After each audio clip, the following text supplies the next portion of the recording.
Hello, good morning, good afternoon, and good evening to friends all over the world. Welcome to the first ever Aspen Digital Equity Showcase. I'm your host, Zeki Barzinji, Program Director for Empowered Communities here at Aspen Digital, a program of the Aspen Institute.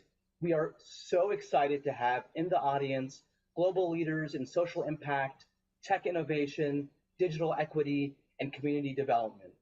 We've got a great program ahead. In just a few minutes, you'll hear from 7 incredible organizations working on the front lines of digital equity across 3 continents. These organizations were part of the first ever cohort of the Aspen Digital Equity Accelerator that we were pleased to pilot this year with the generous support of HP. Before we get to those presentations, we want to first set the stage with a few incredible speakers who will help us better understand the scope of digital inequity across the world, as well as our collective responsibility to help address it. First up, it is my great pleasure to introduce James Mccall, the Chief Sustainability Officer for HP. We are so grateful to James and the entire HP team for making the accelerator and today's showcase possible. So please welcome James Mccall. Thank you. And, we're just excited to be here this morning and excited to support this type of work. Welcome to everyone around the world who's joining us for Accelerating Impact. And this really is a digital equity international showcase. You're going to hear from amazing groups and amazing leaders from around the world that are making a difference in their communities and making a difference for the people that depend and rely on digital equity every day. If you look at HP, the reason we sponsor this type of work is all the way back to our founders, to Bill and Dave. We have this belief that a thoughtful idea has the power to change the world. Just one idea, right? And so, we're gathered today with some of the most amazing and exceptional change agents you can find. These are thought leaders who are racing to the call to urgent action, who are really kind of looking for ways to accelerate digital equity within their communities. And we're just excited. We're excited about the possibilities that will emerge from these types of connections today. We're proud that within HP, we've set some of the most comprehensive goals across our industry, kind of spanning across human rights, climate action, and digital equity. And that's because we believe you can't care about the planet without first and foremost caring for the people on the planet. And so, really excited to be able to take this work and to take this work forward. Specifically, we think making commitments comes with tangible actions. And so we've committed that we will close and help accelerate digital equity for 150 million people around the world this decade, because we don't think this is a future problem. We think this is a problem now. And digital equity is a lot more than just giving people, a device, right? Like handing out laptops or giving you connectivity to the internet. It really requires inclusive access to quality content, to the skills you need to use that technology, to really be able to bring it to its full potential and to really enable people to equally participate in the digital economy, because this is the next generation of growth. This is the way that we kind of unlock the next generation of innovators. And so, we think that digital equity really should be indispensable as a basic human right. So if you think about the things that digital does for you, it opens up access to education. It opens up access to healthcare. It opens up economic opportunities for everyone, right? It doesn't matter which country, which community, where you grew up at. The internet is this great equalizer that can really open up education and open up opportunities to everyone. And so we also respect that closing the digital divide cannot be done by any one company, any one region, or any one government. The estimate is that this is a $1 trillion opportunity, right? That it's going to take $1 trillion to close this gap. And that's why we're excited to have you guys here today, because we really see sustainable impact as a team sport, right? This is something where everyone improves, everyone operates and gets better together. And so we want to help bring others into to kind of help us close and help us accelerate. I think that's really where Aspen Institute comes in. We've been super impressed with their ability to take our desire, our passion to close digital equity for 150 million people, to accelerate this and to go faster and to go further. Today, we're kind of launching this Digital Equity Accelerator program back in the spring, and now we're taking it all the way forward to kind of which organizations have we selected and how can we share those organizations with you. We had initially, I'll be transparent here, we'd initially chosen 6, right? We said we want to have 6 organizations for this 4-month program. We really want to come along beside them and help them grow. But we were so impressed with what Aspen brought forward that we actually had to choose 7. And so I think that speaks to the quality of what we have today. It speaks to the amazing impact that these organizations are having. We have 2 from India. We have 2 joining us from Morocco and 3 from right here in the US. And these groups are supporting education, healthcare, economic opportunities, and they're really working in focused groups where we know there's a need. This is people with disabilities. These are aging populations. This is coming along beside women and girls and marginalized groups to give them a voice and to give them an opportunity that they did not have before. For HP, one of the biggest things we've gotten out of this is it's just an opportunity to listen and learn, right? We want to learn from these organizations that are on the front line. We want to better understand how we can support them because they are the voice of these communities, and we want to come along beside them, not telling them how to do it, but instead listening, learning, and helping them accelerate the way that they're doing it. These organizations are embedded in their communities. They work hand in hand with these individuals that are currently locked out of opportunities because there is a digital gap and they don't have access or don't have skills. And so excited today to highlight the showcase of the important work that these groups are doing and really hopefully build connections that help them grow and accelerate and move even faster. So I'll turn it back over to my friends, but excited about what you're going to see today. It's really touched my heart moving forward and proud that HP could be a part of bringing this to life. So. Thank you, James, so much for your words and for your support. And now to speak more on the importance of investing in equity projects on a global scale, we're incredibly honored to welcome Marla Blow, the President and Chief Operating Officer of the Skull Foundation, where she leads their work to catalyze transformational social change. Marla, over to you.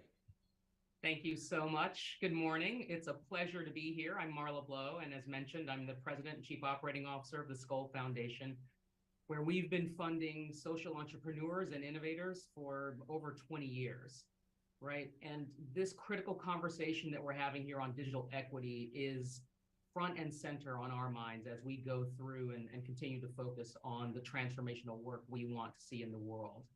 I'm here to talk about the urgency of now, about the importance of digital equity. And I want to start us off with, according to UN Secretary General Amina Mohammed, 3.7 billion people worldwide lack digital connectivity. The majority of them are women in developing countries, and this inequality creates a host of downstream limitations, right? It hinders access to essential healthcare information. During the pandemic, that was as urgent as it has ever been. The shift to remote learning in some instances has slowed educational attainment when access is limited or unavailable. Digital transactions and financial services can be critical components of business growth and economic participation, and that can be compromised as well when that connectivity isn't there. But even beyond the connectivity itself, there's a second consideration that plays into the question of digital equity. And that is, devices and connectivity are necessary, but I'd say not sufficient components of digital equity. That's where the human input comes into the equation. Increasingly, we're confronting the importance of how digital solutions are designed and implemented in determining digital equity. And I'll give an example. Right here in the United States, LaTanya Sweeney, a widely lauded professor at Harvard, noted that an algorithm that was designed to sell background searches was able to identify and then capitalize on human bias because it detected that humans are more likely to buy an add-on module that searched for arrest records when the name that was being searched on sounded like LaTanya Sweeney versus sounding like Vivian Schiller, right? And LaTanya Sweeney is a noted African-American professor. And this is an example of the ways that inequity can get codified into our digital realm. And it requires vigilant leadership, multiple perspectives, and development of digital solutions to protect against that. We need more voices, more lived experiences, more cultures represented in the idea stage and at the implementation stage and in the design to make this critical component of successful digital equity come to life. I love what James said about adding another participant in the activities that you're planning today and adding an additional organization. And that breadth is a critical consideration here, because we're looking for all hands on deck as we look to solve for the lack of access for almost 4 billion people. And working through, the best way to do that, to our minds here at Skoll Foundation, what we've been working on, that answer is innovation, right? And that's what you all are here to discuss. I'm convinced it's the key to addressing so many deeply entrenched issues, right? We've seen social innovation prove time and time again that we can solve problems together, that we can change trajectory, that we can make massive progress. And there really has been massive progress. I'll give you a couple of examples of that. When I look at organizations like Witness, that's led 4.5 million people to participate in global movements for human rights through the deployment of video technology. That function and that use of technology in leveling the playing field and continuing to innovate now as the emergence of deep fakes has threatened the effectiveness of video technology as a tool. Witness has now transformed, is at the forefront of identifying and combating disinformation tactics in the video technology arena.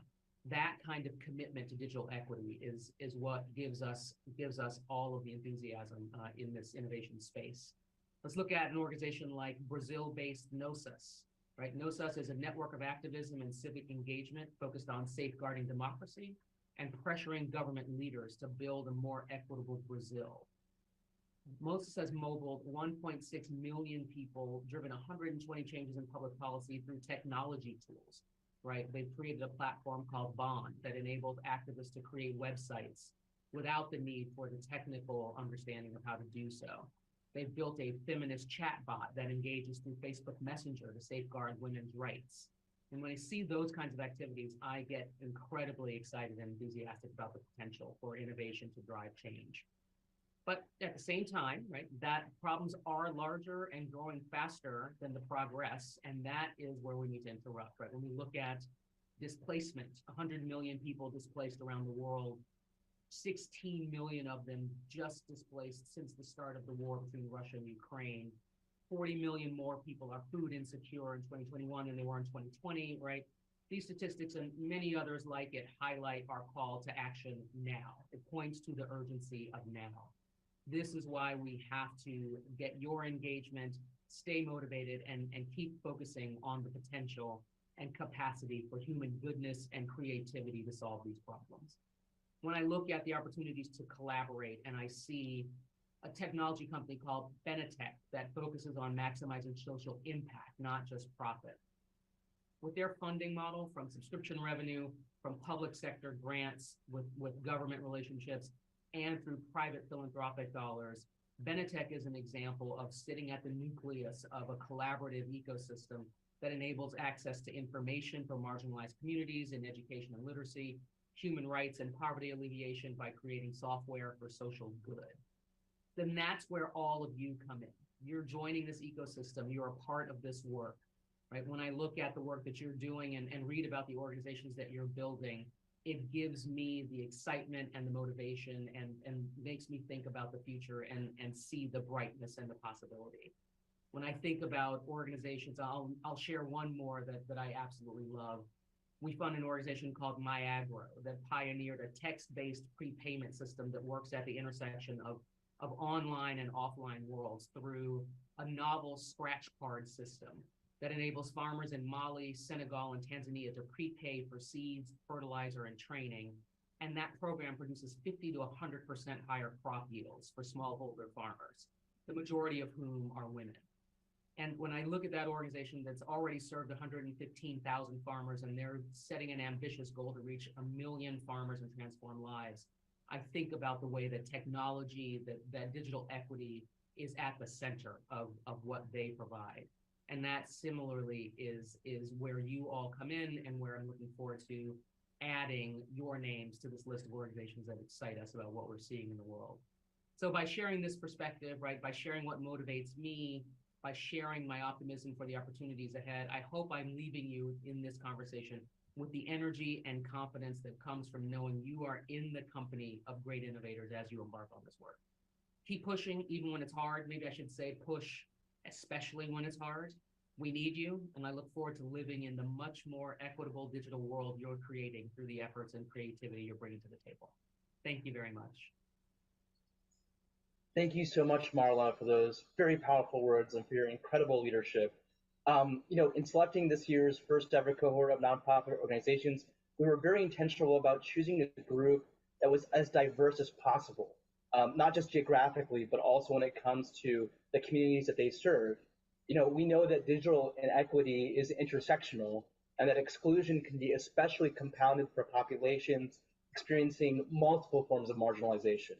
So now, to put a spotlight on one of those many intersectional forms of digital inequity, it's my pleasure to introduce Walmart's Director of Global Culture, Equity, and Inclusion, as well as former Paralympian Victor Calise. Victor, welcome. Thank you so much. Hello, everyone. It's great to be here today. And thank you, Aspen Digital, for inviting me to speak. And congratulations to our 7 orgs on completing the Digital Equity Accelerator. Your work has such meaningful impact to marginalized groups, including people with disabilities, who I'd like to talk a little bit about today. There are over 1 billion people with disabilities in the world, and disability affects everyone in this world. And think about how it may affect you. Are you wearing glasses? Are you sitting at a restaurant saying "what" a lot because you can't hear the person next to you, sort of like me?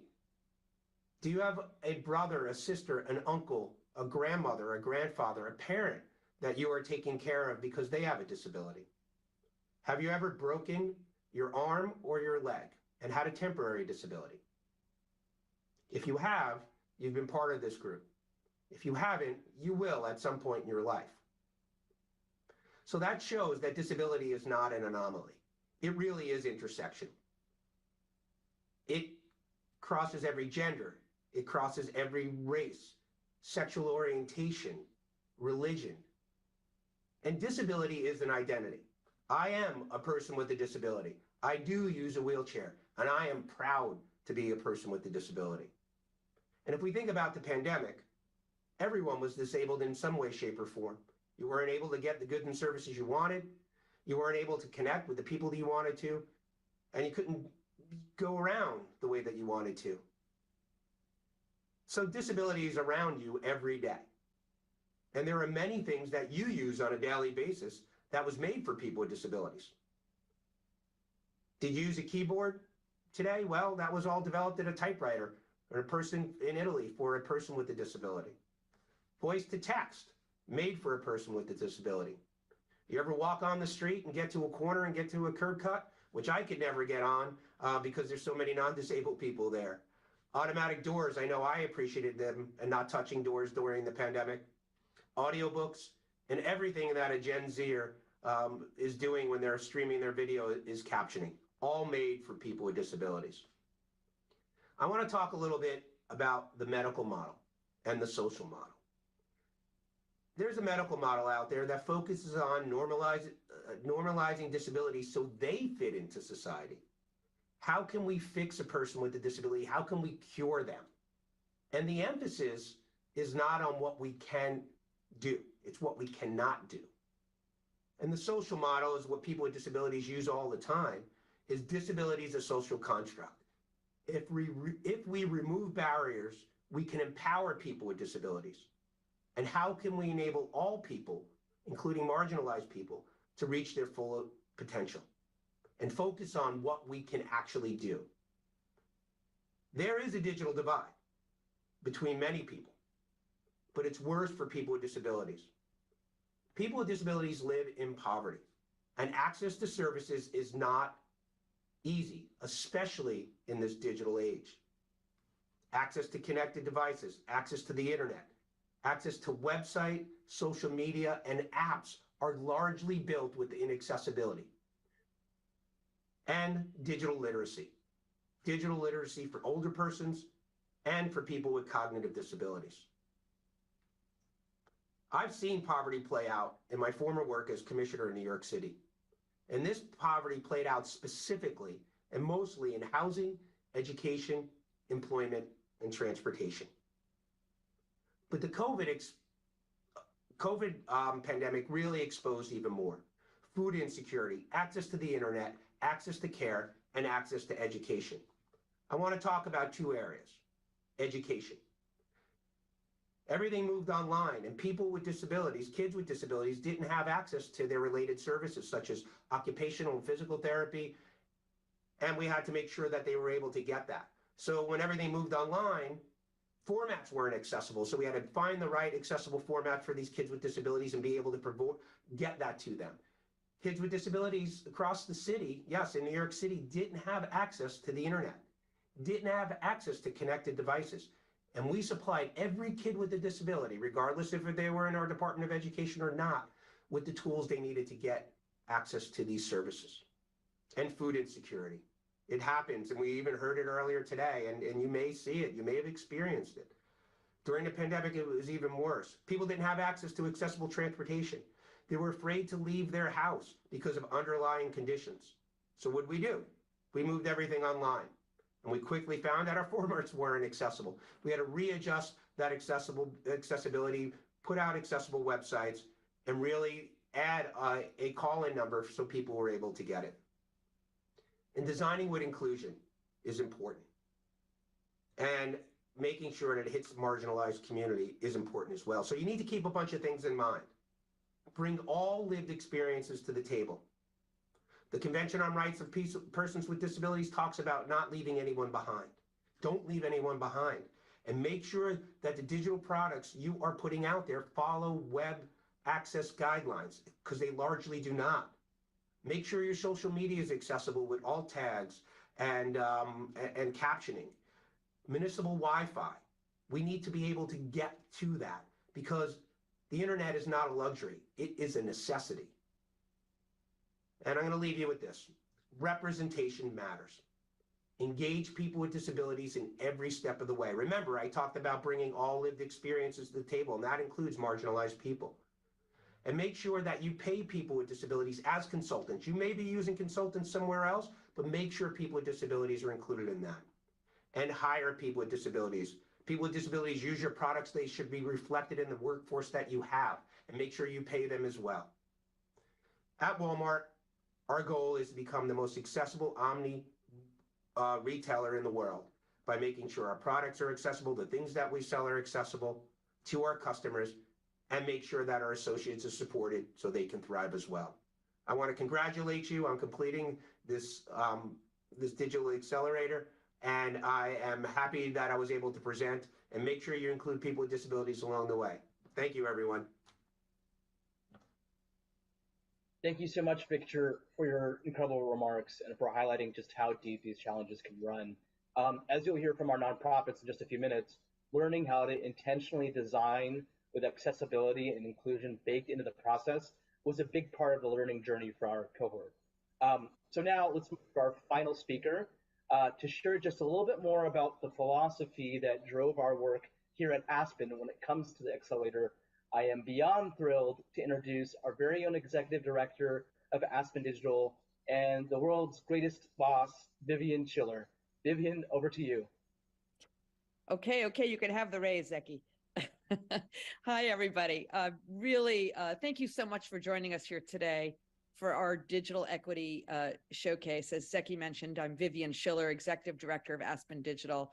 And I'm so honored and privileged and excited to introduce the wonderful group of 7 nonprofits that we've been working with over the past 4 months. But I just want to briefly, I know you're eager to hear from them, as am I, but first I just want to talk briefly about the purpose of this accelerator and the goals that bring us together today, expanding digital equity across the world. The National Digital Inclusion Alliance defines digital equity as follows: a condition in which all individuals and communities have the information, technology capacity needed for full participation in our society, democracy, and economy.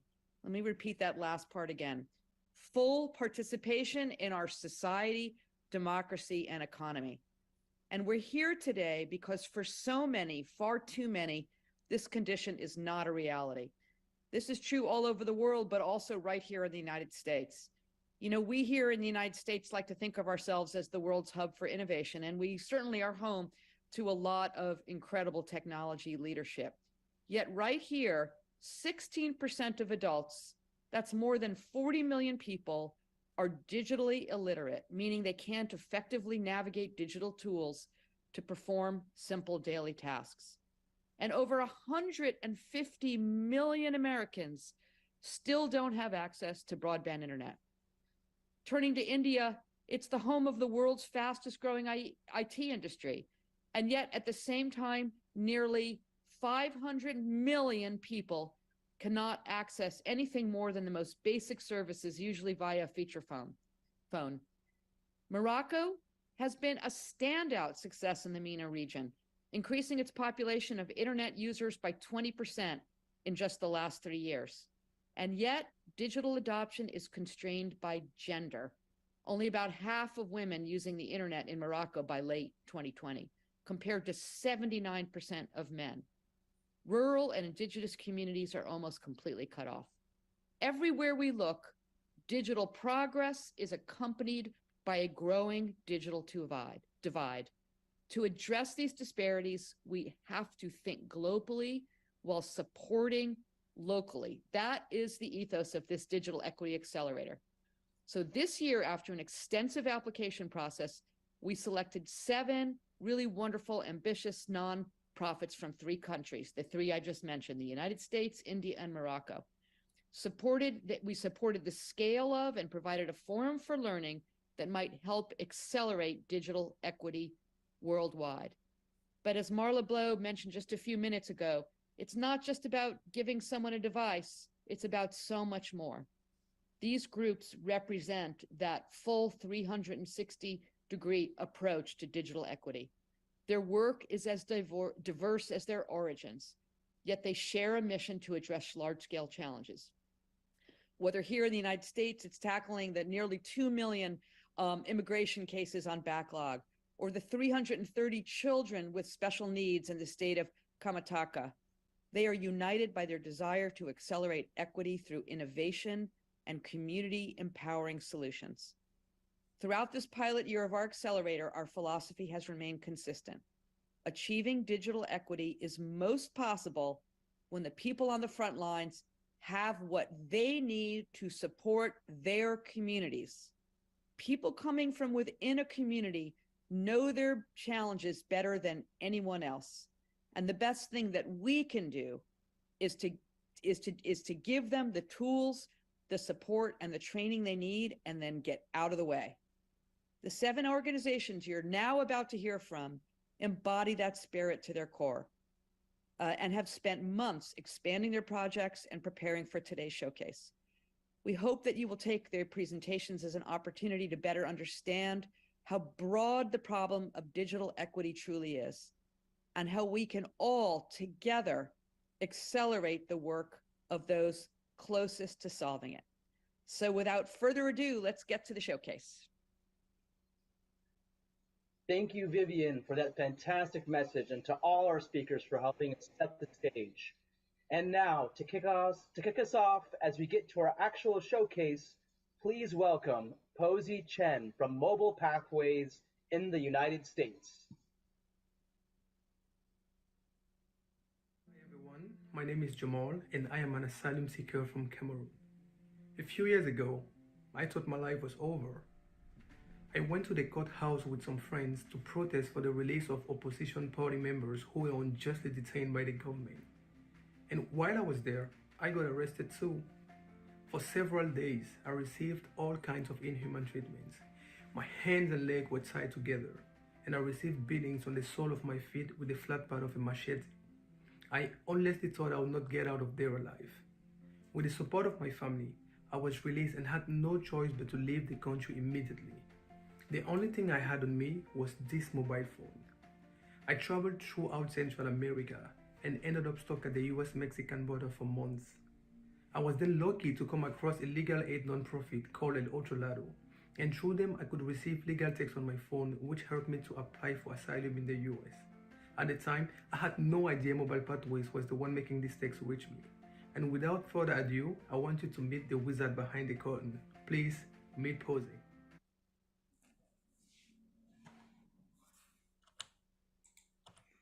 Hi, my name is Posey Chen, and I am the Innovation Director for Mobile Pathways. Our mission is to help democratize immigration justice, and we use mobile phone technology to connect immigrants to the information they need. I'm also an immigrant from Taiwan. You might know that Taiwan is not widely considered as a nation, so kind of growing up, I didn't have a nationality. And thanks to my parents who immigrated early, now our family is safe and I have a nation to call my own. At Mobile Pathways, we believe that everyone deserves fair access to justice so everyone can live a better life. And we do so by delivering trusted information into the hands of those who need it most by using the mobile phone technology to do it. Since 2018, we have partnered with over 140 nonprofits. Together, we have a collective reach of over 1 million immigrants. Now imagine this. You arrive at the States in hopes of finding safety, and then in the middle of the night, you just put on a plane and send somewhere. Don't know where, don't know why, and you don't know your rights. The fact is, you know this is happening right now. You see it on the news. People are being flown. People are being bused to so-called sanctuary cities without any notice. These are families and children. They have no idea what's going on. They need to know their rights, and they need to know their rights right now. And the best way to do it is by sending them the phone. Here's the first thing they need to know. They need to know their immigration court dates.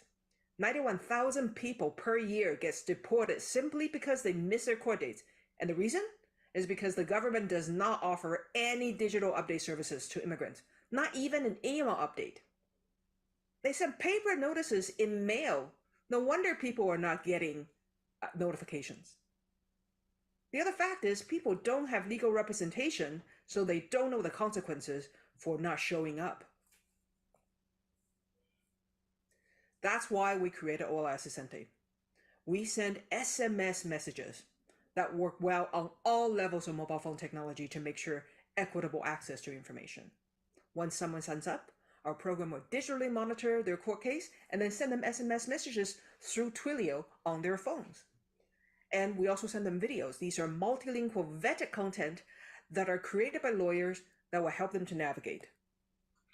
Here's a bigger picture, and for those who are using Salesforce, you'll recognize. The more people use Hola Asistente, the more we can learn about how our immigration system is failing. We already know 38% of the cases get rescheduled at least once. The wait time is over 700 days and is rising. 60% end up being deported right away, and 22% are allowed to stay. We need people to know this evidence. We need to drive systemic change. Courts, governments, public, they need to know the realities that are faced by immigrants every day. 100,000 people. That's how many people we wish to get Mobile Pathways Hola Asistente into the hands of. With your support, we can drive adoption, expand our staffing, and we can build in even more intelligence, provide even more content, and connect more people to the legal assistance they need. Let's just go back to Jamal for a second. Jamal was the very first user of Hola Asistente, and thanks to everybody's support, I want to share that Jamal has won his case. Congratulations, Jamal. And just remember, together we are stronger. I want to thank you for your time. Thank you, Posey. And now, please welcome Tana Banani from Duar Tech in Morocco. Hi, I'm Tana. Welcome to Morocco. Why Duar? Duar is a word in Moroccan Arabic meaning village. Interestingly, it shares the same root with the word circle and community. In a country where women represent less than 20% of the workforce of the formal economy, Duar Tech trains, supports, and connects youth in areas with high economic vulnerability to achieve socioeconomic autonomy with entrepreneurship, essential, and digital skills in a way that fosters inclusion, digital equity, and community leadership. I'd like to take you to Duar Tech Space through the stories of two alumni of our female entrepreneurship training programs. When Bushra joined our program, she was 22 years old She lived in Tetuan, where she was completing her IT engineering degree, where employment opportunities for university graduates are extremely limited. She was eager to start her digital development business. She spoke Arabic, French, and English. She had a smartphone and a laptop. Fatima Zara was 26 years old. She was from Safu, where she quit school at 5th grade and lived off selling her few handmade woodcarved items to passing tourists. She wanted to turn her talent into a business. She spoke Arabic. She had a smartphone. During 6 months, Bushra and Fatima accessed the 14 weeks entrepreneurship course on Arizona State University Dream Builder e-learning platform. They interacted with select guest speakers at weekly online Duar Tech Talks, attended the 3-day in-person digital immersion workshop, and built their e-commerce websites. Acquired public speaking skills as they delivered 2 workshops in their communities for 40 indirect beneficiaries. Had financial education workshops to learn how to manage personal and business finances distinctively. They received one-on-one online business coaching during 2 months to finalize their business plans and formalize their legal status. Our holistic value proposition includes a participative, community-centered approach that builds on local stakeholders' response for site selection, emphasizes local stakeholders' recruitment, instills peer-to-peer mentoring among participants, transfers knowledge at a rate of 40 indirect beneficiaries per participant, leverages the ecosystem to bring participants additional growth, and engages alumni community in consecutive programs. As they completed their training, Fatima opened her woodworking shop as a formally registered business. She was eligible for a government funding that she used to purchase equipment and tools. She used her website to market her products online. Fatima supports other women in her community to start their business. Bushra launched her digital development agency in Tetuan. As a talented facilitator, she joined our following program as a volunteer. She is currently one of our local facilitators and a co-trainer of all of our digital immersion workshops. In a country where rural areas house 40% of the population, where educated women are 35% and connected women are 65%, we are the only entrepreneurship training program that is catering to those educated and connected women, leveraging digital skills and digital literacy, helping their projects unfold in a digitized and formal economy, and supporting them to become leaders in their communities. Join us in supporting 5,000 educated and connected Bushras and Fatimas by 2030, while we transfer entrepreneurship awareness and digital literacy to 200,000 indirect beneficiaries, so we can ultimately disrupt the vulnerability cycle in the next generation of rural communities. Our current partners trust our ability to deliver, but we need your help to expand our national reach. With $100,000 US, we can train 75 educated, connected women.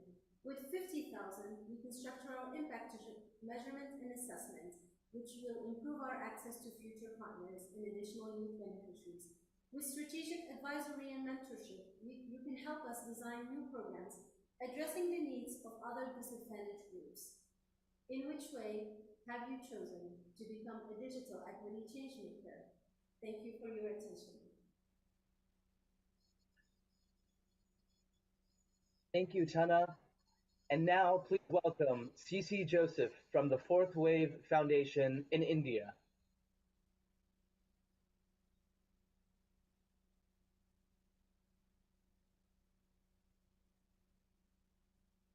Good day to all of you present here.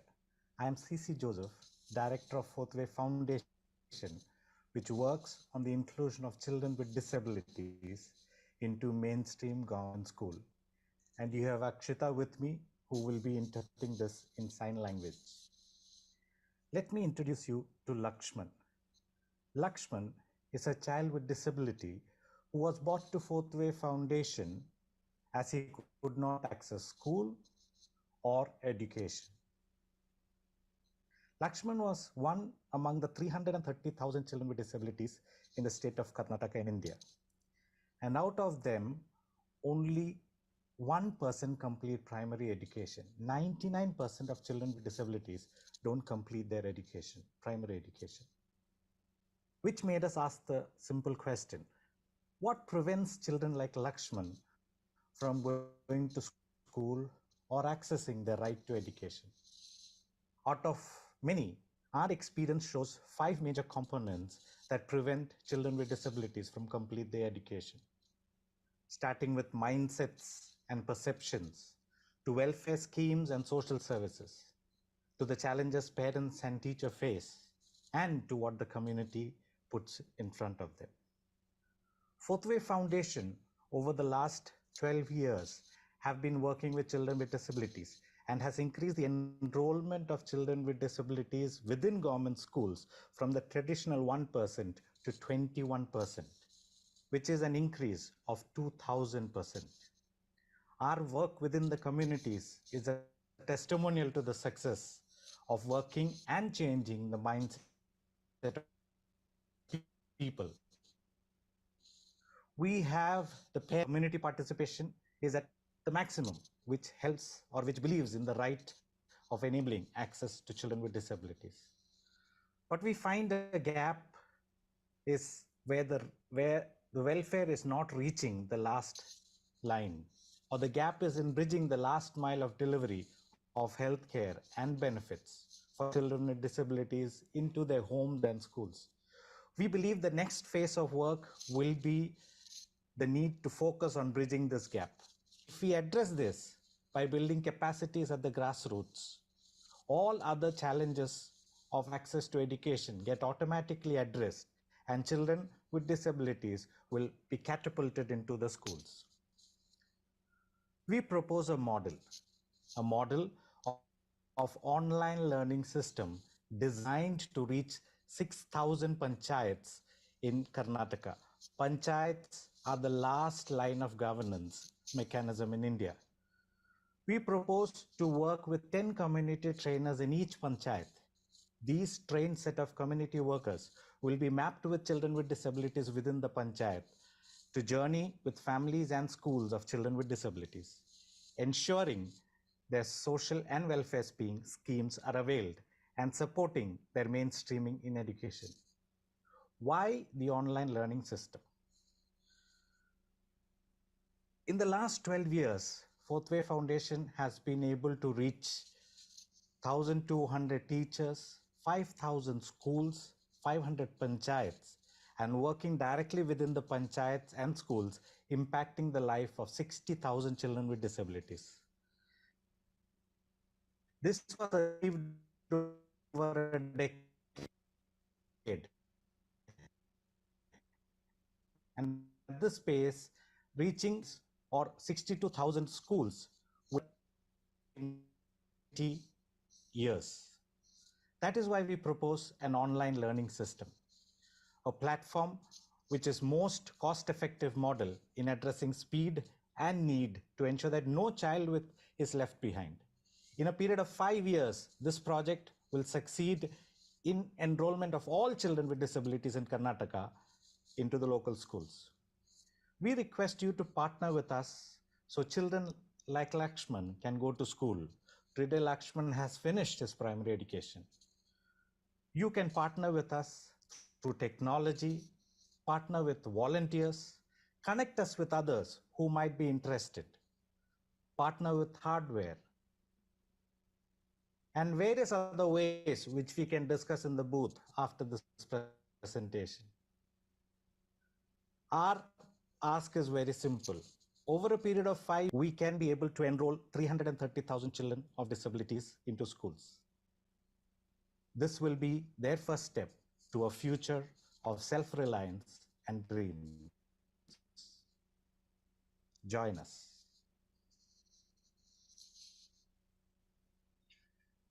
Thank you, Joseph.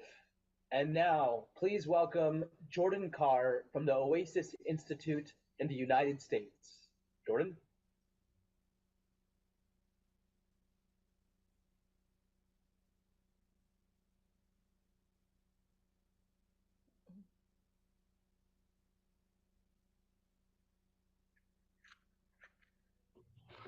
Hi, I'm Jordan from Oasis. I'm here today to talk to you about our new digital skills platform.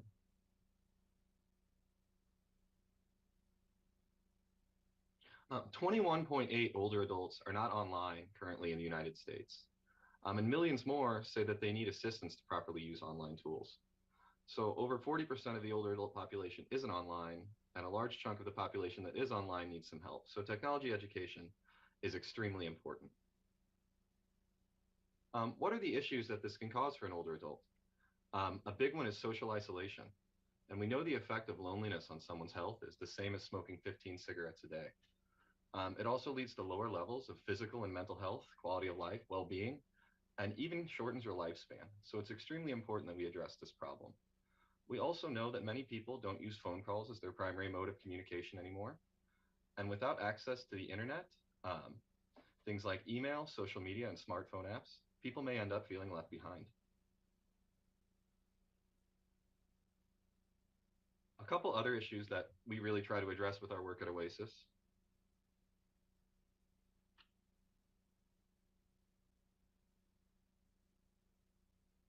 Apologize there, a little clicker issue. Cybercrime is huge for the older adult community. They lost almost $1 billion to cybercrime in 2020 as measured by the FBI. Older adults also may lack digital skills to command a living wage in the modern economy. We know that the retirement age population is increasing rapidly in this country, and not everyone has the savings necessary to retire comfortably. The cost of living rising recently has also exacerbated this issue. So the ability to find some meaningful living wage work, even on a part-time schedule, could be the difference between a successful retirement or retiring in poverty. Here at Oasis, we've been in the educating older adults on digital skills for over 20 years. We've helped hundreds of thousands of older adults learn about technology, and this is work that we're really passionate about. It's life-changing work for the people that we touch. But our typical model has been to have classes, which are kind of appointment viewing. So people have to come learn that topic at the specified time, and it's not always accessible for everyone. So with our digital skills portal, our goal is to be accessible for everyone. We have 800 plus topics, everything from smartphone and tablet classes, to how to use Google Apps, Microsoft Windows, personal security awareness, cybercrime prevention, and many more. This is a totally self-directed system. It's designed to be accessible for everyone. We say people can take what they want, when they want, and they can do it at their own pace. People can also repeat lessons as many times as is needed, because we know that for older adult learners, that's extremely important.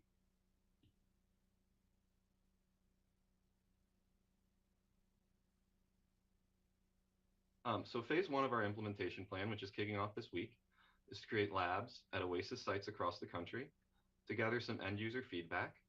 We're also working with some institutional partners as early adopters to gather their feedback. The whole goal of this is to refine our product market fit and gear us up for phase two. And this is where it gets interesting. We have a subscription-based model and an earned revenue model that's going to build sustainability for this program.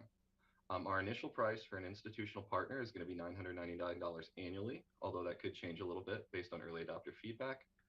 We're also fundraising for philanthropically funded subscriptions, and we'll allow our subscribers to pay it forward by adding a donation to their subscription.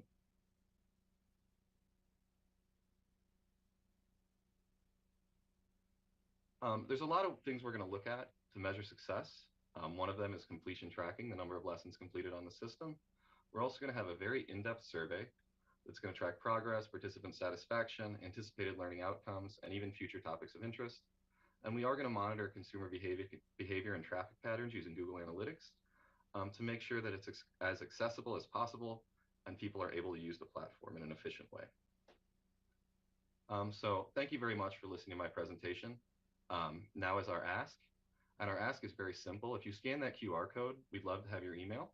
We'll be sending out monthly updates on the project. We are looking for funding. We're looking for $100,000 annually for 100 subscriptions in marginalized communities. But we're also interested in any kind of partnership, advice, or feedback you have to give us. So we'd love to have your email. Thank you again for listening to my presentation. I hope everyone has a wonderful day. Thank you, Jordan. And now, please welcome Lozha Larhisi from Eastem, Morocco. Empowering Moroccan girls. Empowering Moroccan girls for STEM careers and economic self-reliance is at the heart of our mission. Meet Ibtihal. In 3 years from age 15 to 18, and thanks to STEM curriculum, she had learned leadership and entrepreneurial skills that allowed her to make her way through to Harvard University Computer Science Bachelor. Today, Ibtihal is a software engineer at Microsoft in Seattle, and she's deeply involved with community in Morocco where she runs digital skills workshops. How do we empower Moroccan girls to dream and achieve like Ibtihal? In Morocco, it's harder than you may think. 4 women out of 5 in the active female base are not participating in the workforce. This female labor rate is among the lowest worldwide and generates a high cost in terms of economic development, missed opportunity for our country. More alarming, this rate has been dramatically decreasing over the past 20 years, while according to Morocco's new development model, Vision, the government expects it to move from 18% to 45% in just 12 years from now. The decrease is correlated with young women segment, age 15 to 24, dropping out of the workforce at increasing rates. The opportunity here is how to bend that curve. We believe at STEM that creating a support ecosystem that puts girls at the center and provides them with digital mentoring since early age is the best solution. The existing landscape of actors and initiatives around girls is fragmented. On another hand, small businesses led by women struggle and would highly benefit from digital literacy. Women and men in the corporate world look for more opportunities to enhance their leadership skills. And young potential talented girls are seeking guidance. Our key differentiator is to create a bonding win-win relationship between the three and make of all these actors real partners, enabling the success of this flywheel. Titrit is a web and mobile app that partners with girls as they evolve from age 8 to 18. When a girl onboards and signs up to the Titrit platform, she connects with a new mentor every 6 months. They help her turn aspirations and ambitions into real-world projects and also support her tap into diverse resources to execute them step by step. She gets inspired by role models who motivate her to dream big and demystify for her STEM professional world. She gains more self-confidence and becomes able to make sound career and life choices. And this young girl, in turn, offers the digital competencies she gains to support a woman who owns a small business. What STEM Morocco achieved to get Ibtihal to Harvard University, Titrit ambitions to do for thousands of girls.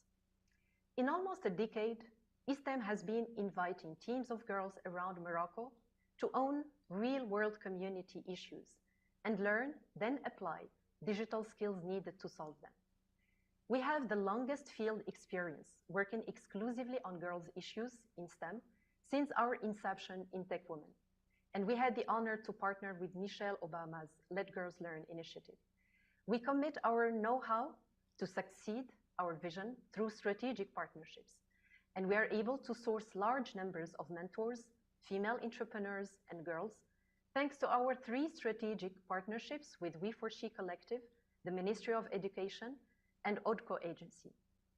Our project spans over the next 3 years. We focus in the current version on the female youth segment, age 13-18, and we launch the 8-12 gamified segment next year. We plan to reach 50,000 girls in gradual incremental numbers, and we are also evolving our business model to a 70-30% mix by introduction of pet services so that we are not anymore dependent on philanthropy. We are looking for partners who can help us improve our team performance and service mindset, upskill our mentors, develop more content, make our platform accessible for disabled girls, and build community trust. We are thrilled to show you our demo in the booth, and thank you for your attention. Thank you, Nazha. And now, please welcome Carl Settles from E4 Youth in the United States.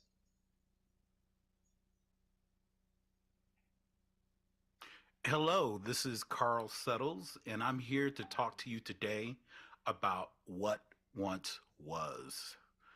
So, first of all, we at E4 Youth, we engage, empower, educate, and employ the young talent of color an equitable future demands by ensuring that they are seen, heard, and hired. We have over 15 years of working with public and private partners, both large and small, and serving thousands of students across Central Texas. In fact, in 2021, 100% of our alumni have now moved on to working full-time or in grad school at companies and universities across the United States. So what I'm here to talk to you about today is the issue of gentrification and the impact that it has on our families. The families of the youth we serve are being pushed out of their historic neighborhoods where many have lived for generations. This displacement is largely driven by well-meaning tech industry professionals, and these folks really don't have much of an understanding of their impact or the history of these neighborhoods.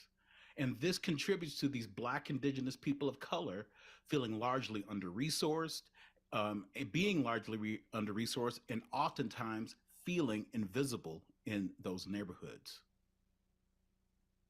There's also a huge opportunity in the demand for digital skills. Unfortunately, for Black and Latino youth, unemployment rates are 2 times and 1.6 times higher than their Anglo counterparts. At the same time, a recent search on Indeed showed that there are over 6,000 digital job openings just here in Austin, Texas. And according to Fortune, by 2030, 85 million digital skills jobs will go unfilled globally by 2030. So what's our solution? Well, what once was, or WOW. So what is WOW? Well, it's a location-based mixed reality storytelling engine featuring content created and researched by our students. It builds community through storytelling and Web 3.0 technologies and facilitates in-person and remote tours of historical locations. Users earn NFT-based badges and receive perks and discounts from local merchants. And then you might ask, well, why WOW? Well, it empowers BIPOC communities by helping them tell their own stories. The college-age youth that we work with are actually being employed and upskilling into high-growth careers, like our recent 2021 alumni. The K-12 BIPOC youth participating in this program, they gain cultural awareness and they develop the key digital skills that they need to be successful. And newcomers gain historical context and learn to engage with these neighborhoods in more equitable ways. Our milestones to date include a validated minimum viable product platform and curriculum that's been tested with over 2,000 users. We've also got a group of committed development partners that have been with us for years, and we've garnered both local and national press. So how can you help? Well, in this first year, our key objectives are to work with foundational partners that provide expertise, volunteers, internships, and funding. We are scaling our web infrastructure and the NFT badging integration that we're developing.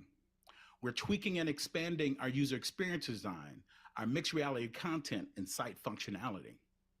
And we're expanding our digital skills curriculum from serving 500 to 5,000 youth in this first year, in addition to training and employing 50 college-age youth during this next year.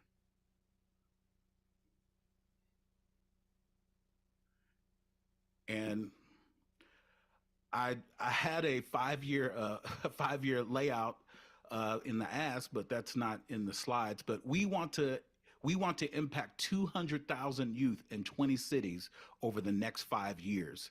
And we have a plan to do that, and I'd be happy to share that with you. So thank you so much for listening, and we'll see you. Oh, there's my slides. We'll see you later. Okay. Thank you, Carl.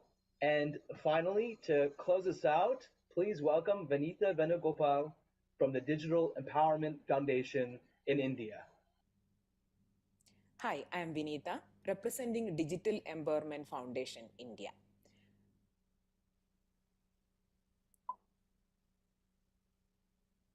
We started our work in 2002 with the aim of addressing information poverty in rural India.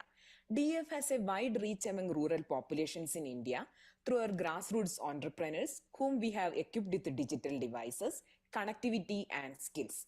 These entrepreneurs facilitate access to much required digital devices and government schemes to their local communities. They charge nominal fees for these services, thus generating income. Our initial work was with the unconnected and underconnected. Currently, we have expanded our work to include problems arising from connectivity, such as misinformation and disinformation. Through our new project, we wish to build the capacities of our fellow citizens to produce, disseminate, and consume digital content critically. I would like to begin by narrating the story of Mr. Suresh Bhatlekar, a poultry farmer from Maharashtra. During COVID-19 pandemic, due to the unsubstantiated rumors in social media that eating chicken or egg would cause corona and black fungus, Bhatlekar was forced to destroy newborn hatchlings and hatchery eggs, leading to a loss of 60 million Indian rupees. Not just Bhatlekar, other poultry farmers also suffered, leading to a total loss of 225 billion INR for the industry during pandemic. As India is bridging the technological gap, with more devices in people's hands, there has been a growing spread of misinformation and disinformation via social media. This infodemic has led to loss of lives and livelihoods, communal polarization, increased public health expenditure, and destabilization of democracy. Currently, the problem is addressed by independent fact-checking websites and internal regulations of social media platforms. However, there are not enough fact-checkers. We have observed that giving the truth alone is not adequate either. Here we propose a new approach to digital literacy training in India. These are the 4 modules, and given below are the ways we will be transacting them. We will be beginning with the functional digital literacy and digital financial literacy to interest participants, and also because cyber fraud is a serious concern in rural India. While DF has been a pioneer in digital literacy training, we are currently revising our curriculum, adding new components of critical digital literacy. Well, a recent study by Google and Cambridge researchers found that pre-bunking, that is making people aware of their biases and tactics behind misinformation such as emotional language, would make them less vulnerable to fake news. Here is our strategy: building rural women-led ecosystems for cultivating critical digital literacy. As a pilot, we will select 30 existing entrepreneurs from 4 Indian states and train them. These 30 women in turn will train 15 rural women each. 90 promising candidates from these 450 will be given digital devices to start their own business. Thus, they will serve local communities while also spreading critical digital literacy through outreach programs. Built-in trust component, as fact-checker is your neighborhood digital service provider. Cost-effective, as this model provides multiple services through one funding, and self-sustainable through income from service provision. This model is scalable and will help local communities fight fake news. If you wonder why women, our experience has shown that women are more responsible and also make patient and sensitive teachers. We wish to bridge the gender digital divide in India as well. We also plan to reach out to neighboring educational institutions and public institutions. Mera App is our in-house app which consolidates data from government databases and community sources and shares it back with communities. We also monitor project activities via its dashboard. I would like to end with another image of a viral video that falsely claimed that Muslim restaurant owners spit on their food. Well, cultivating critical digital literacy is essential to ensure that India retains its democratic and secular values. And here is our ask. Thank you very much, and we look forward to partnering with you.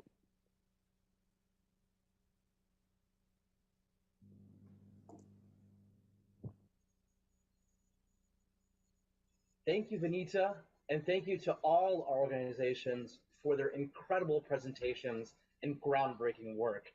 We at Aspen Digital and our supporters at HP are so incredibly proud of our pilot cohort, and we look forward to expanding our Digital Equity Accelerator even more in the future.